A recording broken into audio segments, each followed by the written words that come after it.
Kahit backslider ka na, kahit mahina ka na, pag may Holy Spirit ka, hindi papayag ka ng katawan mo yung bibigyan ng buhay.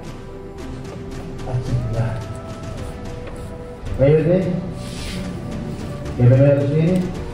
Nahihina ba kayo? Huwag hindi papayag ng Holy Spirit. Nahihibigyan ng lakas at pangunahan ang mahina. Kaya pinag-pray ko yung mga hindi nakaatod ng matagal. Kung talagang may Holy Spirit, tulungan ang mahina. Pag-pray natin, pati natin sarili. Amen ba?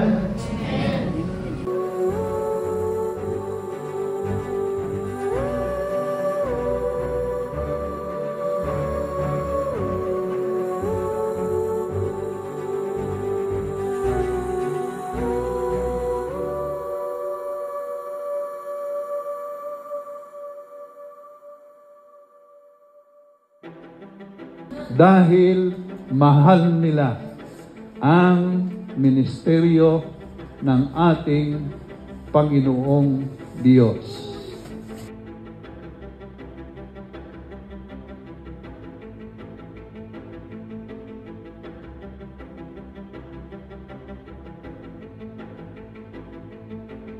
No?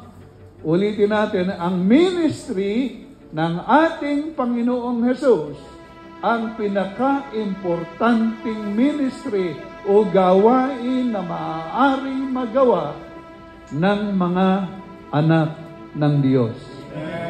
Maaari tayong gumawa ng kung ano man sa buhay natin. Napakarami diyang gawain, pero kung atin pong naiintindihan, ay wala pong hihigit sa ministry ito ng ating Panginoon. Sana po'y naunawaan natin ang bagay na ito. Marami pong mga Kristiyano ang Kristiyano, pero hindi po malalim sa kamalayan. Kaya po walang involvement dahil hindi naiintindihan ng ministry ng Panginoon ay napakahalagang ministry. Sabi nga natin, the most important ministry that we can have as Christians. Amen?